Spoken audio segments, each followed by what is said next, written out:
بسم الله الرحمن الرحيم. الحمد لله والصلاة والسلام على رسول الله محمد بن عبد الله وعلى آله وأصحابه ومن والاه. أما بعد فأعوذ بالله من الشيطان الرجيم. بسم الله الرحمن الرحيم. إن الحمد لله نحمده ونستعينه ونستغفره ونعوذ بالله من شرور أنفسنا ومن سيئات أعمالنا.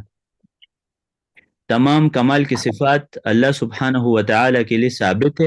ہم اللہ تعالیٰ کے لیے صفات ثابت کرتے ہیں اور کیفیت اللہ کے حوالے کرتے ہیں. تمام جو کمال کی صفات ہے وہ اللہ کے لیے ہم ثابت کرتے ہیں، اور حمد بھی اللہ کے لیے ہے. اور ہم اللہ تعالیٰ سے مغفرت طلب کرتے ہیں اور مدد مانگتے ہیں ہر چیز میں، اور اللہ تعالیٰ سے اپنے نفس کی شرور کا پناہ مانگتے ہیں. دیکھیں جتنے بھی پیغمبر آئے ہیں انہوں نے نفس کی شرور سے پناہ مانگی ہے. تو نفس میں ہمیشہ شر ہوتا ہے. نفس اور عقل کا ایک جھگڑا رہتا ہے. اس پر کتاب بھی لکھی گئی ہے الفصل بین النفس والعقل کے نام سے، جو میں نے پشتو زبان میں وہ کتاب خلاصہ بھی کیا ہے اور کمپوز بھی ہو چکی ہے یہ کتاب، کہ نفس اور عقل کا جھگڑا، یعنی الفصل بین النفس والعقل، ہمیشہ جھگڑا رہتا ہے. نفس انسان کو وَكَذَلِكَ سَوَّلَتْ لِي نَفْسِ، تو نفس میں شر ہوتا ہے، اور جو عقل ہے وہ گائیڈ کرتا ہے ہدایت کی طرف. تو عقل جب نفس پر غالب آ جائے وہ عقل لب اس کو کہا جاتا ہے. فَاتَّقُوا اللَّهَ يَا أُولِي الْأَلْبَابِ الَّذِينَ آمَنُوا قَدْ أَنزَلَ اللَّهُ إِلَيْكُمْ ذِكْرًا وَمِنْ سَيِّئَاتِ أَعْمَالِنَا، یعنی وَمِنَ الْأَعْمَالِ السَّيِّئَةِ مَن يَهْدِهِ اللَّهُ فَلَا مُضِلَّ لَهُ. جس کو اللہ ہدایت کرے، ہدایت کے دو اقسام ہیں، ہدایت التوفیق اور ہدایت الارشاد. اور ایک قسم ہدایت نبی علیہ السلام سے نفی ہے کہ آپ نہیں کر سکتے ہیں، وہ ہدایت التوفیق ہے، وہ رسول اللہ کے ہاتھ میں بھی نہیں ہے. انک لا تہدی من احببت ولکن اللہ یہدی من یشاء. اور ایک ہدایت ہے جو کہ ہدایت الارشاد ہے، کسی کو گائیڈ کرنا، وہ علماء کے ہاتھ میں بھی ہے، پیغمبروں کے ہاتھ میں بھی تھی. وَإِنَّكَ لَتَهْدِي إِلَى صِرَاطٍ مُسْتَقِيمٍ مَن يَهْدِهِ اللَّهُ فَلَا مُضِلَّ لَهُ. جس کو اللہ تعالیٰ گائیڈ کر دے کوئی بھی اس کو گمراہ نہیں کر سکتا. وَمَن يُضْلِلْ فَلَا هَادِيَ لَهُ وَأَشْهَدُ أَن لَّا إِلَٰهَ إِلَّا اللَّهُ وَحْدَهُ لَا شَرِيكَ لَهُ وَأَشْهَدُ أَنَّ مُحَمَّدًا عَبْدُهُ وَرَسُولُهُ. يَا أَيُّهَا الَّذِينَ آمَنُوا اتَّقُوا اللَّهَ حَقَّ تُقَاتِهِ وَلَا تَمُوتُنَّ إِلَّا وَأَنتُم مُّسْلِمُونَ. تقوی کا حکم اللہ نے کیا ہے. تقوی دو چیزوں کا نام ہے، کرنا اور نہ کرنا.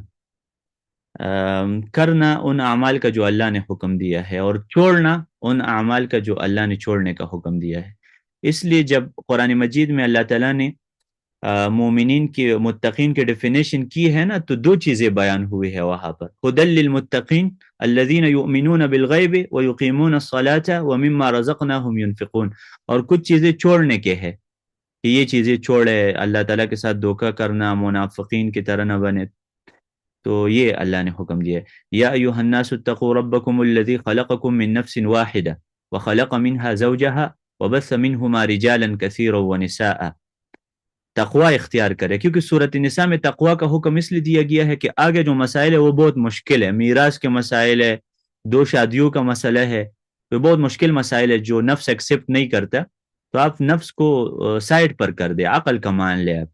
واتقوا اللہ الذی تساءلون به والارحام، اور اللہ تعالیٰ سے ڈرے جس اللہ کو آپ پکارتے ہیں. والارحام بھی جائز ہے، والارحام بھی جائز ہے، دونوں زیر کے ساتھ.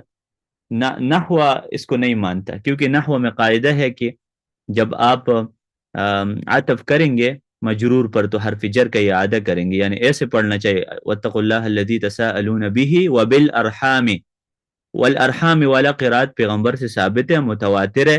قرآن مجید میں 10 قرات متواتر ہے راجح مذہب کے مطابق، اور اس پر میں ایک کتاب بھی لکھ چکا ہوں، المدخل الی علم القراءات، اردو زبان میں اور عربی میں بھی. یہ محمود شعبان کی کتاب ہے المدخل الی علم القراءات کی قراءات 10 ہے، والارحام بھی جائز ہے. تو ارحام جب ہو جائے تو اللہ پر عطف ہو جائے گا. اللہ سے بھی ڈرو اور رشتہ داری کاٹنے سے بھی ڈرو. اللہ تعالیٰ نے رشتہ داری پیدا کی ہے اور انہوں نے اللہ کو دامن سے پکڑ لیا اور کہا کہ لوگ مجھے کاٹیں گے، تو اللہ نے اس میں صلہ رحمی، اور اللہ نے کہا وَسَمَّيْتُكَ بِاسْمِي، اور رحمان بھی رحم سے ہے نا، صلہ رحمی سے ہے. اللہ تعالیٰ نے صلہ رحمی کو اپنا نام دیا ہے، کیونکہ اس کے ساتھ وعدہ کیا ہے کہ جو لوگ آپ کو کاٹیں گے تو میں بھی ان کو کاٹوں گا. صلہ رحمی کے بارے میں اتنا سخت حکم ہے یہاں پر. جی ان اللہ کان علیکم رقیبا، اور بے شک اللہ تعالیٰ مراقبہ کرتا ہے، یعنی آپ کے اعمال کے حوالے سے اللہ تعالیٰ مراقبہ کرتا ہے، یعنی اللہ تعالیٰ دیکھتا ہے، رقیب ہے۔ یا ایہا الذین آمنوا اتقوا اللہ وقولوا قولا سدیدا، اللہ سے ڈرے، سیدھی سیدھی بات کرے، یہ الٹی باتیں نہیں کرنا، اور وہ باتیں بھی نہیں کرنا جس میں زیغ ہو، جس میں فساد ہو، اختلافات ہو، ان کو چھوڑے۔ یصلح لکم اعمالکم، نتیجہ میں اللہ تعالیٰ آپ کے اعمال کو درست کرے گا، ویغفر لکم ذنوبکم، اور گناہوں کے اوپر پردہ ڈالے گا، ومن یطع اللہ ورسولہ، اور جو اللہ اور رسول کی تابعداری کرے گا، غیر مشروط تابعداری کرے گا، فقد فاز فوزا عظیما۔ اما بعد فإن اصدق الحدیث کتاب اللہ، اللہ تعالیٰ کی کتاب سے کوئی سچی کتاب نہیں۔ وخیر الہدی ہدی محمد صلی اللہ علیہ وسلم، بہترین راستہ محمد علیہ السلام کا ہے۔ وشر الامور محدثاتها، بدعت ایجاد کرنا یہ بدترین کام ہے، بدترین راستہ ہے۔ ہر بدعت میں کوئی حسنہ اور سیئہ نہیں ہے۔ عمر ابن خطاب نے جو کہا تھا تراویح کے بارے میں کہ نعمت البدعت، یہ بدعت ہے، وہ لغوی بدعت ہے، یعنی ایک نئی چیز ہے۔ شرعی بدعت میں کوئی بھی حسنہ بدعت نہیں ہے، ہر بدعت گمراہی ہے۔ وکل بدعت ضلالہ وکل ضلالۃ فی النار۔ اللہم ارزقنا الاخلاص فی القول والعمل، اللہ تعالیٰ قول اور عمل میں اخلاص نصیب کرے، کیونکہ اخلاص کے بغیر اللہ تعالیٰ کوئی بھی عمل قبول نہیں کرتا۔ سنت و قرآن اساس دین ما، عز ما، تمکین ما، آئین ما۔ قرآن اور سنت ہمارے دین کا اساس بھی ہے، بنیاد بھی ہے، عزت بھی ہے، اور تمکین بھی اس میں ہے۔ دیکھیں تمکین کا مطلب ہوتا ہے کہ اللہ سبحانہ و تعالی آپ کو قوت دیتا ہے، پاور۔ جو خلافت ہم سے چھین لی گئی ہے نا، اللہ تعالیٰ وہ واپس کرتا ہے۔ وعد اللہ الذین آمنوا منکم وعملوا الصالحات لیستخلفنہم فی الارض کما استخلف الذین من قبلہم ولیمکنن لہم دینہم الذی ارتضی لہم۔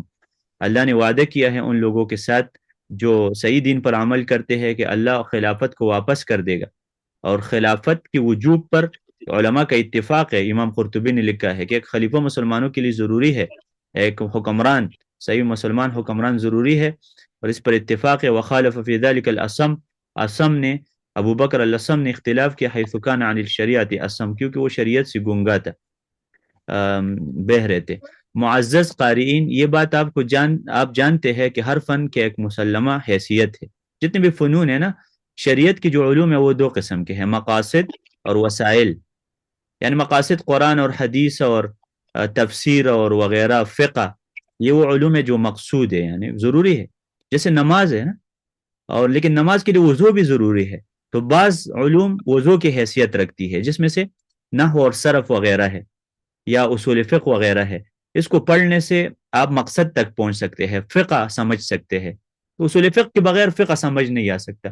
اصول فقہ کا علم امام شافعی نے تب ایجاد کیا تھا جب امام شافعی نے دیکھا کہ کچھ لوگ قیاس پر عمل کرتے ہیں، جیسے کوفہ کے لوگ ہیں، اور کچھ لوگ اپنے آپ کو محدث اہل حدیث کہتے ہیں، فقہ سے نفرت ہے، کچھ لوگوں کو فقہ سے نفرت ہے اور کچھ لوگوں کو حدیث سے نفرت ہے۔ تو اصول فقہ یہ جمع کرتا ہے دونوں، کہ دونوں میں کوئی اختلاف نہیں ہے بھائی، فقہ، عقل اور قرآن اور حدیث میں کوئی اختلاف نہیں ہے۔ آپ کر سکتے ہیں کہ رائے کو بھی استعمال کرے، لیکن اصول فقہ کے علم کے مطابق کر دے۔ یہ نہیں ہے کہ ہر بندہ فتویٰ دینا شروع کر دے۔ جس طرح کسی بھی زبان کو جاننے کے لیے اس کے قواعد و اصول کو سمجھنا ضروری، کسی بھی زبان کو سمجھنے کے لیے آپ کو ضروری ہے کہ انگلش آپ یاد کرتے ہیں تو آپ کو ٹینسز یاد ہو کہ یہ پریزنٹ ہے، پاسٹ ہے، پاسٹ پرفیکٹ ہے، اور یہ ساری چیزیں آپ کو، ناؤن، پروناؤن، یہ چیزیں آپ کو یاد ہو۔ مثلا عربی عبارات کو حل کرنے کے لیے علم صرف و نحو کے قواعد کو جاننا اور اس کے قوانین کی پابندی کرنا لازمی ہے۔ جب عجم نے قرآن غلط پڑھا تھا نا، تو پھر اس کے بعد ان کو ابو الاسود دولی نے علم نحو ایجاد کیا تاکہ آپ غلطی نہ کر دے، زبر زیر میں غلطی نہ کر دے۔ فکر کو غلطی سے بچانے کے لیے منطق کا علم وضع کیا گیا۔ تو کسی بھی علم کے لیے قواعد ضروری ہے۔ جب آپ کو قواعد یاد نہ ہونا تو آپ بات نہیں کر سکتے اسی زبان میں صحیح طریقے سے۔ اور جیسے پٹھان کہتے ہیں نا کہ مذکر کے لیے ایک ضمیر استعمال کرتے ہیں، مؤنث کے لیے کا کی میں بھی مسئلہ ہوتا ہے ہماری طرح۔ اور کسی چیز میں غور و فکر اور اس سے نتیجہ نکالنے میں غلطی سے بچنے کے لیے علم منطق کے اصول و قواعد کو جاننا اور اس کی پابندی کرنا ضروری ہے۔ علم منطق ہم کیوں پڑھتے ہیں؟ تاکہ ہمارا سوچ غلطی سے بچے نا۔ ہم مقدمات رکھتے ہیں، مقدمات صحیح مقدمات رکھنے کے لیے، صحیح رزلٹ نکالنے کے لیے ہم علم منطق پڑھتے ہیں، فکر کو غلطی سے بچانے کے لیے ہم علم منطق پڑھتے ہیں، ایسی ہی درست استنباط و استدلال کے لیے. تو ہمیں کیسے پتہ چلے گا کہ یہ استدلال ہمارا درست ہے اور یہ استدلال ہمارا درست نہیں ہے؟ تو اس کے لیے ہم اصول فقہ پڑھتے ہیں. استنباط، اللہ سبحانہ و تعالی نے ہمیں حکم دیا ہے کہ افلا یتدبرون القرآن، قرآن مجید میں یہ لوگ کیوں سوچتے نہیں ہیں؟ وَلَوْ كَانَ مِنْ عِنْدِ غَيْرِ اللَّهِ لَوَجَدُوا فِيهِ اخْتِلَافًا كَثِيرًا، اگر قرآن غیر اللہ کی طرف سے ہوتا تو اختلاف پاتا، اس میں اختلاف پائے، لیکن اختلاف نہیں ہے تو پتہ لگا کہ یہ قرآن اللہ کی کتاب، اللہ کی کتاب ہے. تو پھر اللہ نے کہا کہ فَإِن تَنَازَعْتُمْ فِي شَيْءٍ فَرُدُّوهُ إِلَى اللَّهِ وَالرَّسُولِ، اگر کسی چیز میں اختلاف ہو اللہ اور رسول کی طرف واپس کر دو. اختلافی مسائل میں قرآن اور حدیث کی طرف رجوع کرو. لیکن کون رجوع کرے؟ لَعَلِمَهُ الَّذِينَ يَسْتَنبِطُونَهُ وَإِذَا جَاءَهُمْ أَمْرٌ مِّنَ الْأَمْنِ أَوِ الْخَوْفِ أَذَاعُوا بِهِ وَلَوْ رَدُّوهُ إِلَى الرَّسُولِ وَإِلَى أُولِي الْأَمْرِ مِنْهُمْ لَعَلِمَهُ الَّذِينَ يَسْتَنبِطُونَهُ مِنْهُمْ. آپ جب کوئی مسئلہ آ جائے تو ادھر ادھر نہ جائے، ان علماء کے پاس جائے. تو استنباط کا طریقہ سمجھ سکتے ہیں، جو سوچ اور فکر کی صلاحیت رکھتے ہیں وہ علماء جو قرآن اور حدیث سے صحیح طریقے سے مسائل نکال سکتے ہیں. مثلا میں آپ سے پوچھوں کہ قرآن میں کہاں لکھا ہے کہ نماز واجب یا فرض ہے، تو آپ اصول فقہ کے بغیر جواب نہیں دے سکتے ہیں. اصول فقہ میں قاعدہ پڑھیں گے کہ امر وجوب کے لیے ہوتا ہے، تو اللہ نے اقیم الصلاۃ کہا ہے تو اس لیے نماز واجب یا فرض ہے. واجب اور فرض میں کیا فرق ہے، یہ سب اصول فقہ کے علم میں ہمیں سکھائے جاتے ہیں. تو اس صحیح طریقے سے فقہ نکالنا قرآن اور حدیث، دیکھیں سب مسائل قرآن اور حدیث میں نہیں ہے. جیسے بینس کی قربانی، یہ مسئلہ قرآن حدیث میں نہیں ہے. تو جو عالم اصول فقہ سیکھتا ہے وہ اصول فقہ کے قوانین کو اپلائی کرتے ہیں قرآن اور حدیث کے اوپر، ایک مسئلہ نکالتے ہیں. جاز میں نماز ہوتی ہے یا نہیں، یہ مسئلہ آپ قرآن اور حدیث سے نکال سکتے ہیں، لیکن آپ اصول فقہ کے قواعد، اصول فقہ کے قواعد بہت ضروری ہے. اس کے پڑھنے کے بعد یہ علم جب میں نے خود پڑھا تو میرا ذہن بھی اسلام کے لیے اوپن ہوا، سینہ بھی کھل گیا اسلام کے لیے. الحمدللہ. افمن شرح اللہ صدرہ للاسلام فہو علی نور من ربہ، یہ اصول فقہ ہے. اور فقہ میں مہارت کے حصول کے لیے اصول فقہ میں گہری بصیرت اور کامل دسترس حاصل کرنا ازحد ضروری ہے. اصول فقہ یہ صرف ایک کتاب کا نام نہیں ہے کہ آپ ایک کتاب کو پڑھیں. ہر فقہ میں، ہر مذہب میں کتابیں لکھی گئی ہے. احناف نے اصول شاشی کے نام سے کتاب لکھی، اصول کرخی کے نام سے کتاب لکھی، جساس جو احناف کے علماء میں سے تھے انہوں نے کتاب لکھی تھی اصول فقہ میں، دبوسی نے کتاب لکھی تاسیس النظر، تقویم الادلہ وغیرہ. حنابلہ کے علماء آپ دیکھیں، شوافع کے علماء آپ دیکھیں، مالکیہ علماء، سب نے اصول فقہ میں کام کیا ہے. اہل حدیث علماء نے اصول فقہ میں کتابیں لکھی، ارشاد الفحول شوکانی کی وغیرہ وغیرہ. اسی طرح متقدمین علماء کے اقوال اور استنباطات کو ازبر کرنا علم فقہ بھی نہایت ضروری ہے. یعنی ہم کیسے تولیں گے؟ چار مذاہب کے اقوال آ جائے، امام ابو حنیفہ نے یہ کہا، امام شافعی نے یہ کہا، امام مالک نے یہ کہا. طلاق ثلاثہ کا مسئلہ لے لے، ایک مجلس میں 3 طلاق ایک ہوگی یا 3 شمار ہوگی، اس میں اختلاف ہے. تو آپ کو کیسے پتہ چلے گا کس مذہب کا قول صحیح ہے؟ تو محقق بننے کے لیے اصول فقہ کا پڑھنا بہت ضروری ہے، کیونکہ ہر فن میں ابتدا کرنے والوں کے لیے اس کے ماہرین سے استفادہ کرنا، ان کا طریقہ کار پہچاننا اور تجربات سے مستفید ہونا سب ضروری ہے، یعنی تاکہ ہمیں پتہ چلے کہ ان علماء نے یہ مسئلہ کس طریقے سے نکالا ہے. امام ابو حنیفہ رحمہ اللہ نے قرآن مجید سے یہ مسئلہ کس قاعدے کی بنیاد پر نکالی. لہذا معلوم ہوا کہ درست طریقے سے استنباط و استدلال کے لیے اصول فقہ کے قواعد کو جاننا اور اسی طرح متقدمین علماء کے اقوال و اجتہادات علم فقہ کو ازبر کرنا، ان کی استنباط اور استدلال کے قوانین کی پابندی کرنا نہایت گزیر ہے. تو اصول فقہ کا یہ فائدہ ہے کہ قرآن اور حدیث سے خود آپ مسئلہ نکال سکیں گے آسانی سے. جو مسائل صراحت کے ساتھ قرآن حدیث میں نہیں ہے وہ بھی نکال سکیں گے، کیونکہ نا مفتی سے کئی سوالات پوچھی جاتے ہیں. وہ مسائل جو پرانے زمانے میں نہیں بھی تھے، جو نئی جدید مسائل ہے، ان کا حل بھی وہ قرآن حدیث سے نکال سکتا ہے. ایک ذہن وسیع ہو جاتے ہیں اصول فقہ پڑھنے سے. اور یہ انتہائی آسان علم ہے، کوئی مشکل نہیں ہے انشاءاللہ، لیکن اس کے لیے کوئی ماہر ضروری ہے کہ اس علم کو صحیح طریقے سے سمجھا سکے. اور سعودی عرب میں سب سے بہتر ماہر عالم جن سے میں نے بہت استفادہ کیا وہ ڈاکٹر حسن بخاری ہے، اور عبد الکریم نملہ ہے، جن کی کتاب ہے اتحاف ذوی البصائر، 7 جلدوں میں ہے. یہ بہت عظیم کتاب ہے، آسان انداز بھی اس کے. مگر افسوس اس مبارک اور مفید علم فقہ اور اصول فقہ کو فضول و ناکارہ، غامض و دقیق اور دشوار جیسے صفات سے متصف کر کے اس علم سے کنارہ کشی کی جاتی. لوگ کہتے ہیں یہ بڑا مشکل علم ہے، چھوڑو یار، ہم نہیں حاصل کر سکتے. کوئی چیز مشکل نہیں. حافظ ابن حجر کو کیوں ابن حجر کہتے ہیں؟ انہوں نے پتھر سے عبرت لیا کہ نا کہ پتھر جب رسی پتھر میں اثر کر سکتا ہے نا سمندر میں، تو کوئی بھی علم چیز مشکل نہیں ہے. حتیٰ کہ دینی مدارس کے طلباء کو بھی میں نے اصول شاشی کا شرح تب لکھا نا جب میں نے اسلام آباد میں دیکھا کل امتحان ہے اصول شاشی میں، اسٹوڈنٹس آ رہے ہیں، مجھے تو پتہ نہیں ہے اصول شاشی میں کیا لکھا ہے، اتنا مشکل ہے اصول شاشی. پھر میں نے غصے میں شرح لکھا ہے ایک الفتح الالہی کے نام سے، بعد میں پبلش بھی ہوئی. کہتے ہیں اصول فقہ سمجھ نہیں آتے تو سمجھے پہلے پھر رد کرے. بعض لوگ ڈائریکٹ رد کرنا شروع کرتے. احناف کو کیسے رد کریں گے آپ؟ سمجھتے نہیں ہیں اصول شاشی کو، نور الانوار کو، مولا جیون کو، اور شرح القریمی کو، اور منار وغیرہ.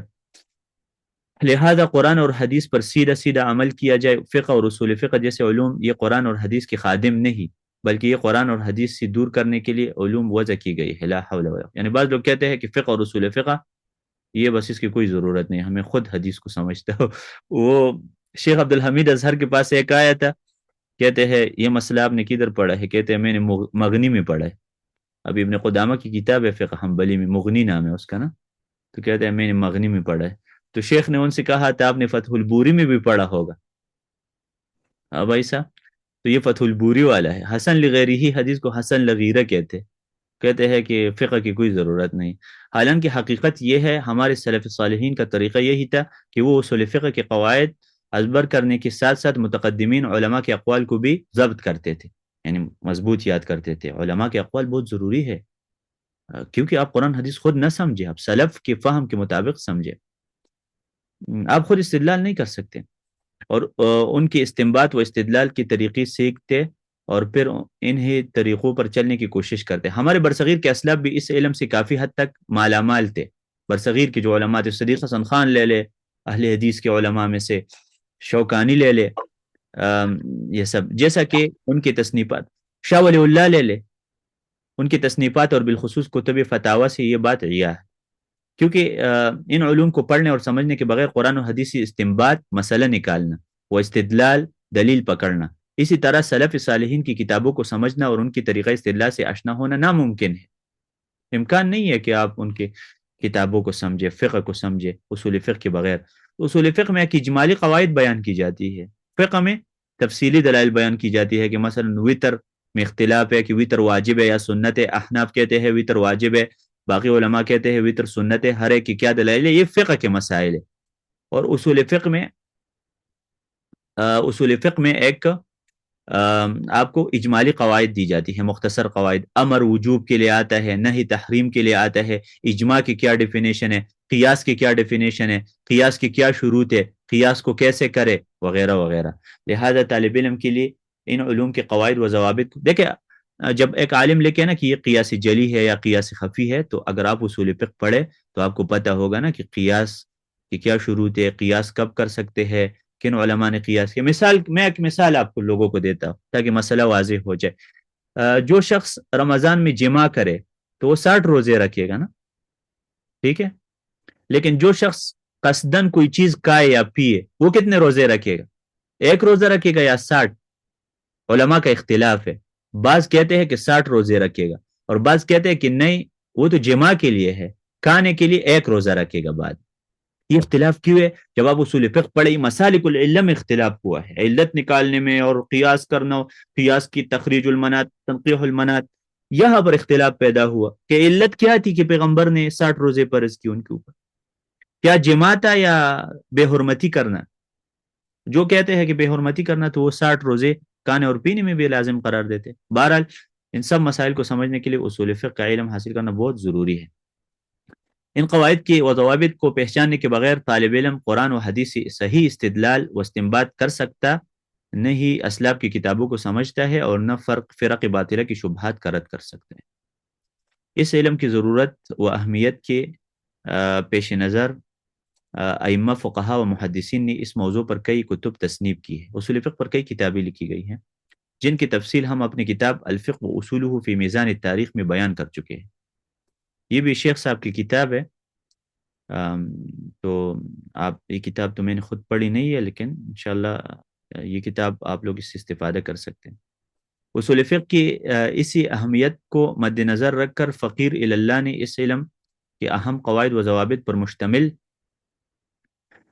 ایک مختصر کتاب زبدۃ اصول الفقہ، زبدہ یعنی خلاصہ، یہ زبد کا لفظ اصل میں لیا گیا ہے جو پانی کے اوپر وہ جو آ جاتا ہے نا، جیسے لسی کے اوپر وہ جو آتا ہے اوپر، یا پانی کے اوپر، یا جو سیلاب آ جائے وغیرہ، فَأَمَّا الزَّبَدُ فَيَذْهَبُ جُفَاءً، وہ ختم ہو جاتا ہے اور پانی نیچے رہتا ہے۔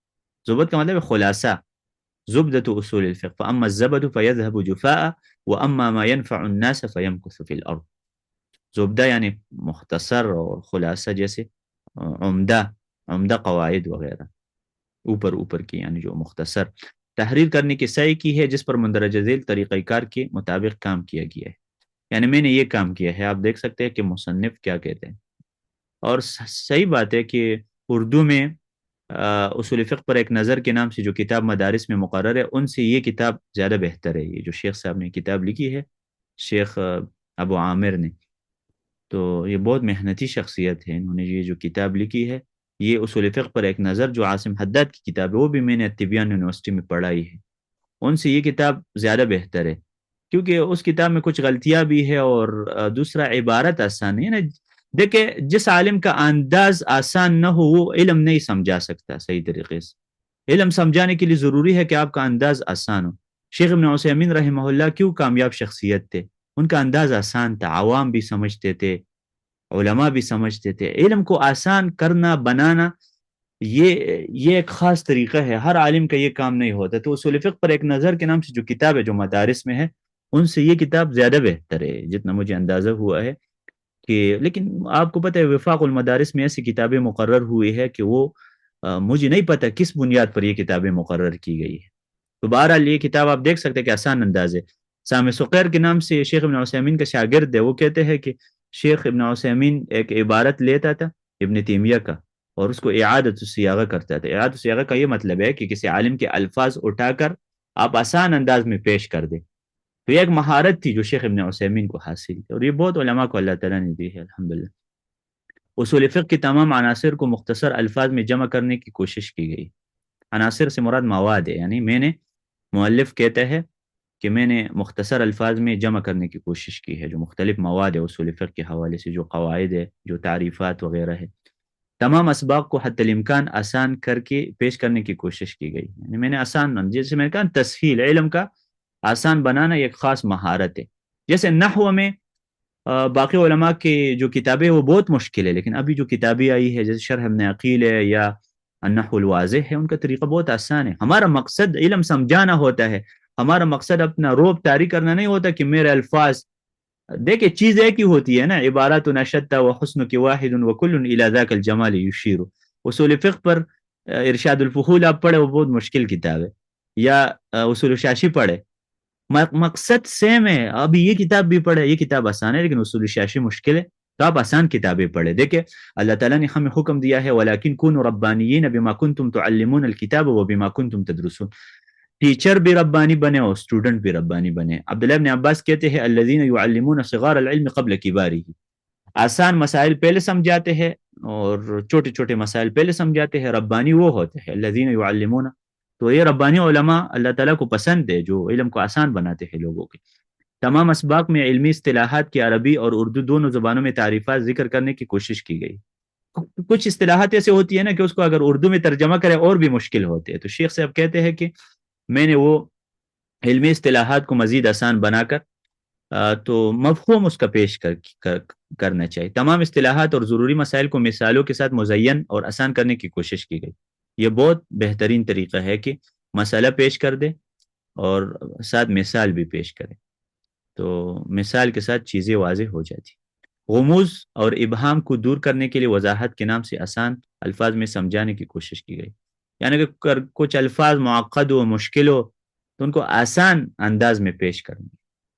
دوران اسباق ضروری ملاحظات کو نوٹ کے نام سے بیان کرنے کی کوشش کی گئی۔ یعنی کوئی ملاحظہ اگر ہو یا کسی قاعدہ میں استثناء وغیرہ ہو تو نوٹ کا ٹائٹل دے کر وہ وضاحت میں نہیں کی۔ کتاب کی افادیت کو بڑھانے کے لیے اسباق کے آخر میں ضروری سوالات کے نام سے مشقوں کا اندراج بھی. یہ تمرین بہت ضروری ہوتا ہے کتابوں میں کہ کوئی سبق ہو اس کے بعد تمرین ہو، سوال جواب ہو، تاکہ وہ مسئلہ ذہن نشین ہو جائے. تمام اسباق کے اختتام اچھا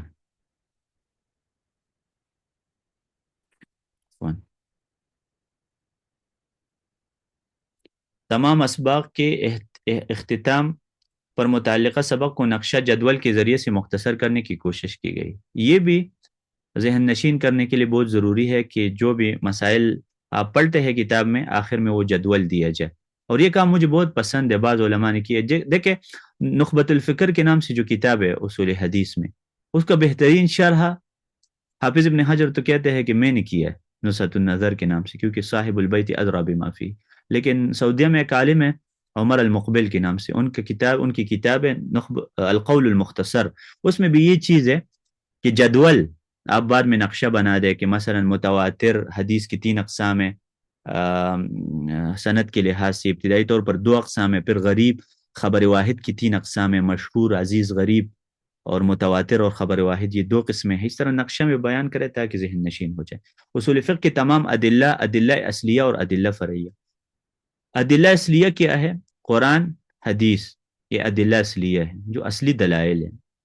دلیل کیا ہوتے ہیں؟ یعنی کسی بھی مسئلے کے لیے جو ہمارا مرشد ہوتا ہے نا، وہ دلیل الموصل الی الغایہ، جو ہدف کو آپ کو پہنچاتے ہیں. وہ قرآن کی آیات بھی دلیل ہو سکتی ہے اور وہ رسول اللہ صلی اللہ علیہ وسلم کی حدیث. تو یہ اصلی دلائل ہے. باقی فرعی دلائل یعنی جو دوسرے نمبر ثانوی دلائل جن کو کہا جاتا ہے، جیسے اجماع ہے، قیاس ہے، یہ خود دلائل نہیں ہے اصلی. اجماع تب قبول ہے جب مستند ہو الی الکتاب والسنہ. قرآن اور حدیث اجماع تب ہوگا جب کسی آیات کے اوپر اجماع ہوگا نا. جب آیات نہیں ہوگی تو اجماع کس کے اوپر ہوگا؟ اس لیے اکثر اجماع باطل ہے. من ادعا الاجماع فقد کذب، امام احمد نے کہا کہ جو اجماع کا اکثر اجماعات جھوٹ ہے. تو اس لیے یہ ادلہ اصلیہ صرف 2 ہے، قرآن اور حدیث. اور ادلہ فرعیہ پھر بہت ہے، استصحاب ہے، استحسان ہے، وغیرہ وغیرہ. مفصل بیان کرنے کی کوشش کی گئی ہے. کتاب کے آخر میں اصول فقہ کا مکمل خلاصہ بیان کرنے کی کوشش کی گئی ہے. اس کتاب کو مدرسہ شافعیہ کے منہج کے مطابق مرتب کرنے کی کوشش کی گئی ہے. یہ بات یاد رکھیں آپ لوگ، اصول فقہ پر جن علماء نے کتابیں لکھی ہے ان کے 2 طریقے ہیں ابتدائی طور پر، متکلمین کا طریقہ اور جمہور کا طریقہ. متکلمین کا طریقہ، متکلمین جو علماء ہے جیسے آمدی ہے احکام والا، وہ کیا کرتا ہے؟ وہ فرعی مسائل ڈسکس نہیں کرتا. اصول فقہ کی کتابوں میں صرف قاعدہ بتاتا ہے اور آگے جاتا ہے. صرف ان کا مقصد یہ ہوتا ہے کہ جو اصول فقہ کی قواعد ہے ان کی تشریح کی جائے. امر وجوب کے لیے ہوتا ہے، نہی تحریم کے لیے ہے، اجماع، قیاس کے کتنے اقسام ہے، قیاس مجتہد کے لیے کتنی شروط ہے، تقلید کی کیا تعریف ہے، بس یہ چیزیں. اور دوسرا طریقہ جمہور کا ہے. جمہور میں پھر احناف، شوافع وغیرہ یہ شامل ہے. یہ کیا کرتے ہیں؟ احناف خصوصاً قاعدہ ذکر کرتے ہیں، جیسے عام اور خاص میں جب تعارض آ جائے تو ہم خاص کو نہیں لیتے، عام کو لیتے ہیں. پھر فرعی مسائل شروع کرتے ہیں کہ اسی وجہ سے ہم امام ابو حنیفہ نے یہ فتویٰ دیا اور شافعی کے اوپر یہ رد ہے. فرعی مسائل میں جاتے. تو ایک اصولی مسائل ہے جو قواعد ہے، تو قواعد میں فرعی مسائل کو داخل کرنا مثالوں کے طور پر یا فرعی مسائل سے قواعد نکالنا، یہ جمہور کا طریقہ ہے. تو شیخ صاحب کہتے ہیں کہ یہ کتاب شافعی مذہب کے مطابق ہے، اور شوافع کی جو مذہب ہے وہ بھی احناف کے مذہب کے قریب ہے، لیکن فرعی مسائل اس میں زیادہ نہیں ہوتی ہے، مثالیں ہوتی ہے. یعنی قاعدہ اور مثال، قاعدہ اور مثال. تو اصول فقہ پر حنابلہ علماء کی کتابیں بھی اچھی ہے اور شوافع کا منہج بھی اچھا ہے. المنخول کے نام سے کتاب لکھی گئی ہے اصول فقہ شافعی میں، المنخول. اور ابو اسحاق شیرازی کی کچھ کتابیں ہیں اس حوالے سے. کتاب کو حتی الامکان آسان اور سادہ اسلوب میں پیش کرنے کی کوشش کی گئی. بس یہ چیز مجھے پسند ہے، آسان. یعنی ایسے پڑھاؤ نا طالب علموں کو کہ بالکل وہ سمجھے کہ آپ سمجھے کہ میرے سامنے بچے بیٹھے ہیں، چھوٹے بچے.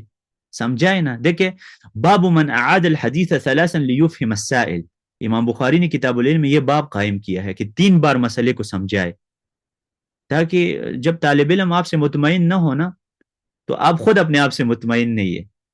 علم کو اس طریقے سے پڑھو نا کہ آپ دوسرے کو مطمئن کر سکتے. علم میں کوئی مشکل چیز پھر نہیں رہتی ہے، لیکن جب خود آپ رٹا لگا دے تو دوسرے کو بھی پھر رٹا ہی دیں گے.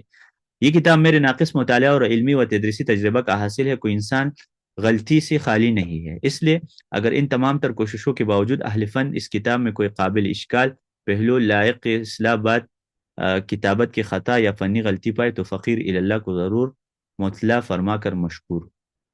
تو ظاہر ہے وہ کوئی بھی شخص غلطی سے خالی نہیں ہے. انسان خطا کر سکتا ہے کتاب لکھنے میں وغیرہ میں، تو لیکن علماء کا یہ تواضع ہوتا ہے کہ وہ اس چیز کے اعتراف کرے، اس چیز کا اعتراف کرے کہ مجھ سے یہ اس چیز میں کمزور ہو یا مجھ سے غلطی ہو سکتی ہے، کوئی اور شخص کوئی دیکھ سکتا ہے غلطی تو اس کو بتا سکتا ہے.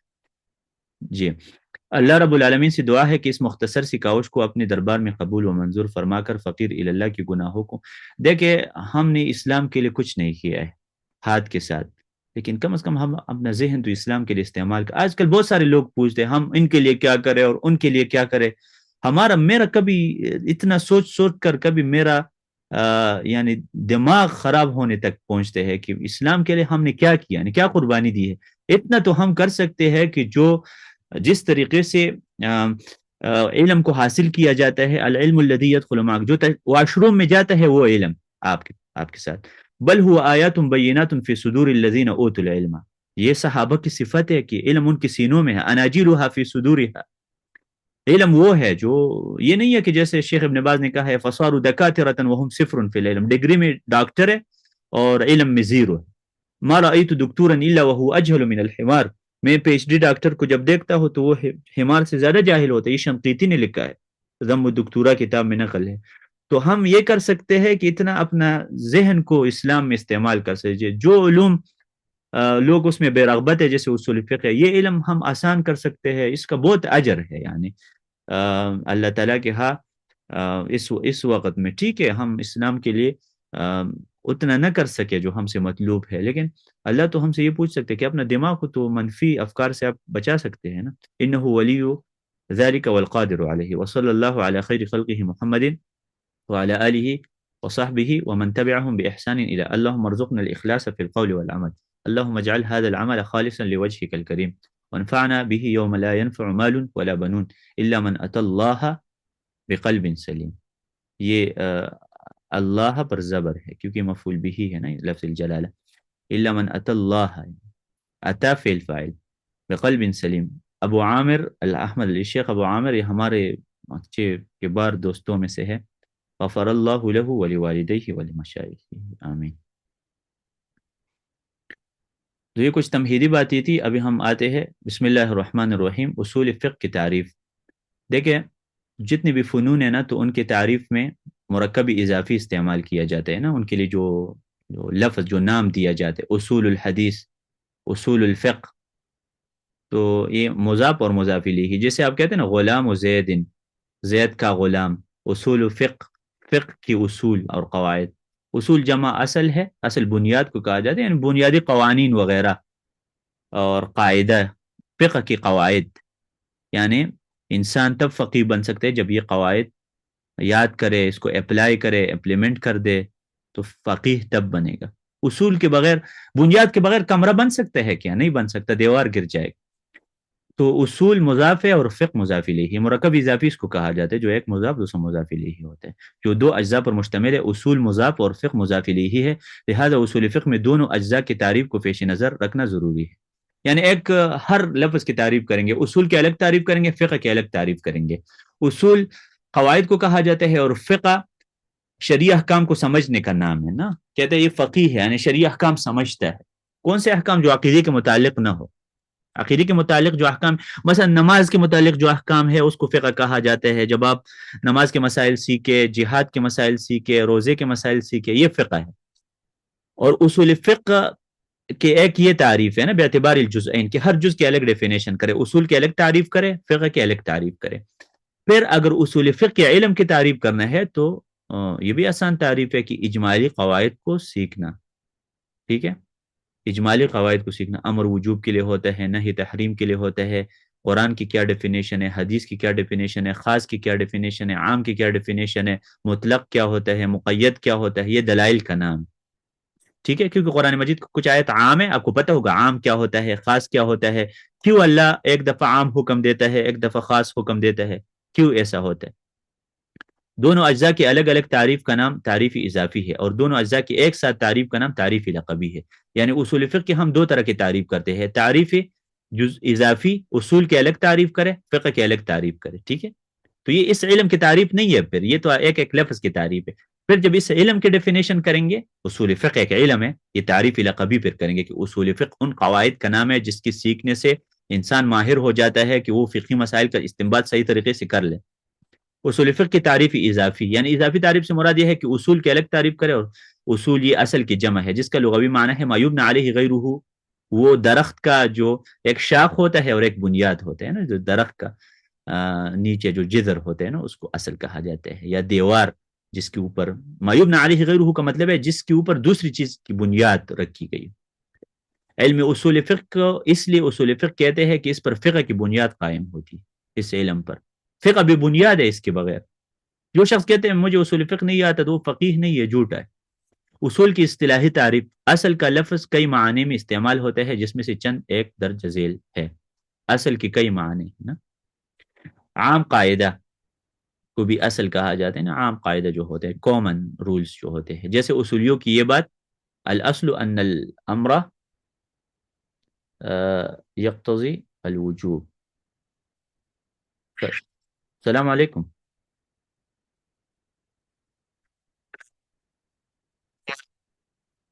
وعلیکم السلام۔ بھائی صاحب کلاس ہو رہی ہے بھائی صاحب، ویٹ کریں۔ جی آپ کو آواز آ رہی ہے اسٹوڈنٹس کو سب کو؟ جی جی سجا رہی۔ اچھا، تو اصل کا ایک معنی یہ ہے اصولی علماء، دیکھ ایک فقہا ہوتے ہیں ایک اصولی ہوتے ہیں، ان میں فرق ہے۔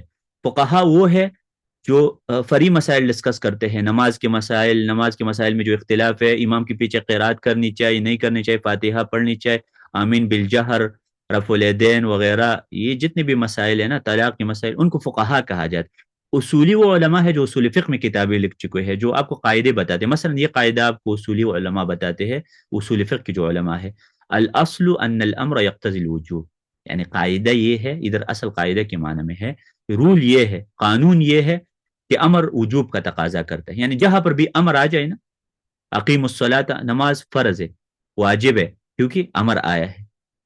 اچھا، نکاح فرض ہے کیونکہ فن کے ماتاب امر آئے۔ جو لوگ کہتے ہیں نکاح سنت ہے، یہ بات غلط ہے۔ ادھر قاعدہ پڑھتے ہیں امر وجوب کے لیے ہوتا ہے، پھر کہتے ہیں نکاح سنت ہے، النکاح من سنتی، تو غلط بات ہے یار۔ قرینہ جب نہ ہو تو کیسے اب کہتے ہیں کہ نکاح سنت ہے؟ قرینہ نہیں ہے کوئی، نکاح واجب ہے۔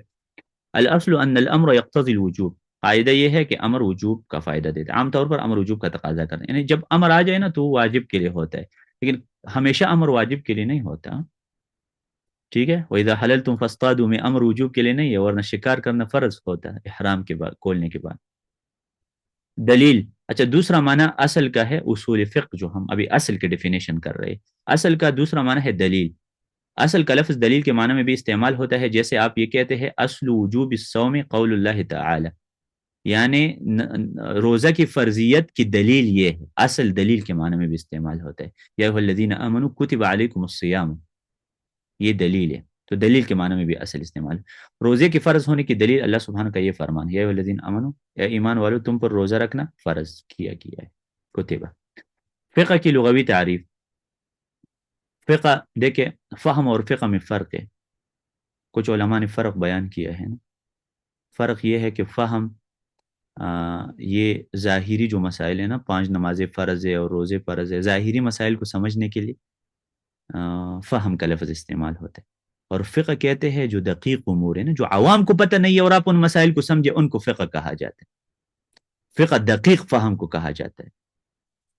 یہ فرق معاقد الفصول کی شروحات میں بعض علماء نے کیا ہے، لیکن صحیح بات یہ ہے کہ فقہ کبھی فہم کے معنی میں بھی استعمال ہوتے ہیں۔ دیکھیں شعیب علیہ السلام نے لوگوں کو جو دعوت دی تھی نا، توحید کی دعوت دی تھی، اور توحید تو ایک عام مسئلہ ہے نا، ظاہری مسئلہ ہے، تو انہوں نے کہا تھا کہ یا شعیب ما نفقہ کثیرا مما تقول، ما نفقہ یعنی ما نفہم، تو فقہ فہم کے معنی میں استعمال ہوتا ہے، ٹھیک ہے؟ قرآن مجید میں درج ذیل مواقع پر یہ لفظ اس معنی میں استعمال ہوئے، فہم کے معنی میں، سمجھنے کے معنی میں فقہ، اور ایک فاقہ ہوتا ہے ایک فقیہ ہوتا ہے نا، فقہ اور فقیہ میں فرق ہے، یہ آپ نے خاصیات پڑھا ہوگا، فقہ یا فقہ سے جب آ جائے فقیہ آتا ہے نا، فطری طور پر جو فقہ، وہ بولے اے شعیب تمہارے اکثر باتیں ہمیں ہماری سمجھ میں نہیں آتی، وحلل عقدۃ من لسانی یفقہوا قولی، یعنی یفہموا قولی، فہم کے معنی میں استعمال ہوتا ہے، کیونکہ فقیہ وہ ہوتا ہے جو مسائل سمجھ چکا ہوتا ہے. ٹھیک ہے بھائی صاحب. فطبع علی قلوبہم فہم لا یفقہون، منافقین سمجھتے نہیں ہے کیونکہ ان کا دل پر تالے لگے ہیں. فقہ کی اصطلاحی تعریف کیا ہے؟ العلم بالاحکام الشرعیۃ العملیۃ المکتسب من ادلتها التفصیلی.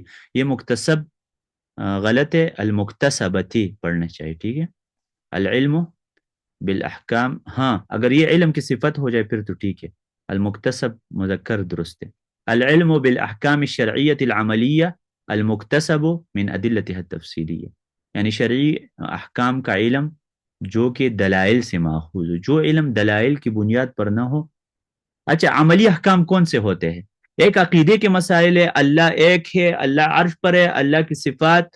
ماتوریدیہ کا عقیدہ کیا ہے؟ اشاعرہ کا عقیدہ. یہ عقیدے کے مسائل ہے، یہ عملی مسائل نہیں ہے. عملی احکام کون سے ہے؟ نماز، روزہ، زکوٰۃ، طلاق، نکاح وغیرہ. ان مسائل کو سمجھنے کا نام فقہ ہے. تو جو شخص ان مسائل کو سیکھے اس کو فقیہ کہا جاتا ہے. الاحکام الشرعیہ، احکام سے مراد یہ واجب اور سنت، اور نماز واجب ہے، وتر سنت ہے. ٹھیک ہے، عمرہ فرض ہے یا واجب ہے یا سنت ہے. واجب اور فرض میں کیا فرق ہے؟ یہ چیزیں یہ سب. تو یہ علم تفصیلی دلائل سے ماخوذ ہے. فقیہ کا کام یہ ہوتا ہے تفصیلی دلائل، ڈیٹیل کے ساتھ جو دلائل بتاتے ہیں نا، کہ اس مسئلے پر یہ آیات دلیل ہے، یہ حدیث دلیل ہے. جو آپ فقہ کی کتابیں میں پڑھ چکے ہیں نا، شافعی کی دلیل یہ ہے، امام ابو حنیفہ کی دلیل یہ ہے، اور فلان کی دلیل یہ ہے، اور مذہبنا صواب یحتمل الخطأ، ہمارا مذہب درست ہے، غلطی کا احتمال ہے، اور شوافی کا مذہب غلط ہے اور وہ بھی صحیح ہو سکتا ہے. اور یہ یہ باتیں آپ لوگ سن چکے ہیں نا سارے. تو یہ فقہ ہوتے ہیں، العلم بالاحکام. اچھا، یہاں پر شیخ ابن عثیمین نے بڑے دقت سے کام لیا. وہ کہتے ہیں علم نہیں کہنا چاہیے، معرفت کہنا چاہیے، کیونکہ اللہ کو تو عالم کہتے ہیں لیکن عارف نہیں کہتے. تو معرفت ہوتے ہے 70%. فقہا کا جو علم ہے نا یہ 70% ہوتا ہے. 100% ہوتا تو اختلافات پیدا ہوتے. تو اس لیے اللہ کو عارف نہیں کہتے ہیں. تو شیخ ابن عثیمین کہتے ہیں کہ معرفت الاحکام الشرعیہ العملیہ المکتسبہ من ادلت تفصیلیہ. ٹھیک ہے، تو اس طریقے سے انہوں نے معرفت کا لفظ، بہرحال اس میں کوئی حرج نہیں ہے کہ آپ علم کا لفظ استعمال کریں یا معرفت کو. تو معرفت کا لفظ اللہ تعالیٰ کے لیے اس میں فاعل کی شکل میں عارف استعمال نہیں ہوا ہے، فعل استعمال ہوئے ہے. تعارف الی اللہ فی الرخاء یعرفک فی الشدہ، لیکن اسماء حسنہ افعال سے مشتق نہیں ہو سکتا. نوٹ: مندرجہ بالا تعریف کی اجزاء کی تشریح ملاحظہ کی. ابھی یہ بہت اچھا کام انہوں نے کیا ہے کہ ابھی آپ کو بتا دینا کہ اس کا کیا ہے. فقہ کی تعریف ابھی ہم اصول فقہ کی تعریف میں نہیں گئے، ہم اصول کی تعریف کر رہے ہیں اور فقہ کی تعریف کر رہے ہیں کہ فقہ کس کا نام ہے. تو فقہ مسائل سیکھنا، یہ جو روزوں کے مسائل ہے، زکوٰۃ، نماز وغیرہ، یہ مسائل ڈیٹیل کے ساتھ سیکھنا، مذاہب پڑھنا اس حوالے سے. جن احکام کا تعلق عمل سے ہوتا ہے ان کو احکام فرعیہ کہا جاتا ہے، فرعی احکام یا عملی احکام. اور جن احکام کا تعلق اعتقاد سے ہوتا ہے ان کو اصول کہا جاتا ہے. فروع اور اصول آپ نے سنا ہوگا نا، یعنی کچھ لوگ کہتے ہیں نا اصول وہ ہوتا ہے جس کا منکر کافر ہے. جیسے اللہ کے بارے میں عقیدے کے مسائل کو اصول کہا جاتا ہے. ٹھیک ہے، اور جو فرعی مسائل ہے تو جو عملی مسائل ہے ان کو فروع کہا جاتا ہے. تو اس میں پھر تفاصیل ہے، انشاءاللہ اس کو کل پھر ڈسکس کریں گے، کیونکہ وہ فقہ کے ڈیفینیشن آپ نے پڑھی، اس کی میں نے بھی وضاحت کی. فرعی کا مطلب ہوتا ہے کہ اصلی مسائل نہیں، یعنی فرع شاخ کو کہا جاتا ہے نا، کہ جڑ ہوتے ہیں. عقیدت جڑ ہے. دیکھیں مشرکین کا عقیدت درست نہیں تھا تو اس لیے ان کی نماز قبول نہیں تھی. وما منعهم ان تقبل منهم نفقاتهم الا انهم كفروا بالله ورسوله ولا ياتون الصلاه الا وهم كسالى. تو اس لیے ان کی نماز بھی قبول نہیں ہے، حاجیوں کو پانی پلانا بھی ان کے قبول نہیں ہے. اس وجہ سے اجعلتم سقایت الحاج وعمارت المسجد الحرام كمن آمن بالله واليوم الاخر، یہ برابر نہیں ہو سکتا. تو ایمان یہ عقیدے کے مسائل ہے. تو اس لیے نا فقہ عقیدے کے مسائل پڑھنے کا نام، فقہ کی کتابوں میں عقیدے کے مسائل نہیں ہوتے، عقیدے کے مسائل کے لیے الگ کتابیں ہیں.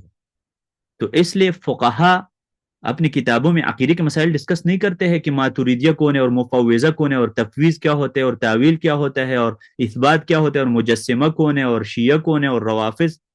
یہ چیزیں عقیدے کے مسائل ہے، تو اس لیے شیخ نے یہاں پر کہا ہے کہ معرفت الاحکام الشرعیہ العملیہ، عملی مسائل، عملی سے مراد نماز روزہ وغیرہ یہ مسائل ہے، فری مسائل ہے. ٹھیک ہے، میں آپ لوگوں کے کویسچن کی طرف آتا ہوں. یہ درس ریکارڈ بھی ہو چکا ہے، انشاءاللہ ہم اس کو اپلوڈ بھی کریں گے یوٹیوب پر. ٹھیک ہے. جی، خلوص اور نیت کا تعلق عقیدے سے بھی ہے اور عمل سے بھی ہے. عمل القلوب سے اگر ہو تو اس کا دل کے ساتھ تعلق. آپ مائک کھولے اگر کسی بھائی کا سوال ہے تو اس کے حوالے. السلام علیکم ورحمۃ اللہ. وعلیکم السلام. شیخ صاحب یہ سوال ہے، جی ہم درس کے دوران ہم نے یہ بات پڑھی ہے کہ اہل الحدیث کی جو فقہ ہے، اس کے جو مصنف ہے امام شوکانی رحمہ اللہ ہے، ان کی کتاب ارشاد الفحول. ہم، جی تو ہم نے یہ بھی سیکھا ہے کہ جو امام شافعی رحمہ اللہ ہے، ان کی جو کتاب الرسالہ ہے، یہ بھی تو امام شافعی رحمہ اللہ بھی اہل الحدیث تھے یا وہ اہل الحدیث نہیں تھے؟ دیکھیں، یہ آپ بہت مشکل سوالات پوچھ رہی ہے نا. میں آپ کو یہ بات بتاؤ کہ امام شافعی رحمہ اللہ کب فوت ہوئے ہیں نا، ہم اس میں سوچیں. شاہ ولی اللہ نے خود لکھا ہے کہ حجت اللہ البالغہ میں کہ لم یکن الناس مجمعین علی مذہب تقلید مذہب امام واحد قبل المئة الرابعہ. چوتھی صدی سے پہلے تقلید نہیں تھا. یہ مذاہب ایک مذہب کو خالص، یہ تو احناف کا بھی اعتراف ہے کہ ایک مذہب کو فالو کرنا، اس کی تقلید کرنا، یہ یہ پرانے زمانے میں نہیں تھا. مئة الرابعہ. تو امام شافعی کب گزرا ہے آپ کو یاد ہے ان کی کوئی تاریخ؟ امام ابو حنیفہ کب فوت ہوئے ہیں بھائی؟ 150 میں نا. ٹھیک ہے، 150 میں فوت ہوئے ہیں. امام شافعی 150 میں پیدا ہوا تھا. جی ٹھیک ہے، جی. تو ظاہر ہے امام شافعی رحمہ اللہ یہ تقریباً زندہ تھے 200 ہجری تک. ہاں جی، 204 میں فوت ہوئے ہیں. 204 میں. ٹھیک ہے، جس میں امام مسلم پیدا ہوا ہے میرے خیال میں. جی جی. امام بخاری 194 میں پیدا ہوئے ہیں اور امام مسلم 204 میں. تو آپ دیکھ سکتے ہیں کہ اس ٹائم یہ مذاہب کا وجود نہیں تھا. یہ اسی طریقے سے ٹھیک ہے، امام ابو حنیفہ گزرے تھے لیکن یہ ایک دوسرے کے احترام کا، تو اس میں کوئی شک نہیں ہے کہ وہ لوگ مجتہد تھے. امام شافعی مجتہد تھے، اگر اس معنی میں وہ اہل حدیث ہے. امام شافعی کہتے ہیں اذا رأیت رجلا من اہل الحدیث فکأنما رأیت رجلا من اصحاب محمد صلی اللہ علیہ وسلم. جب میں کسی اہل حدیث کو دیکھتا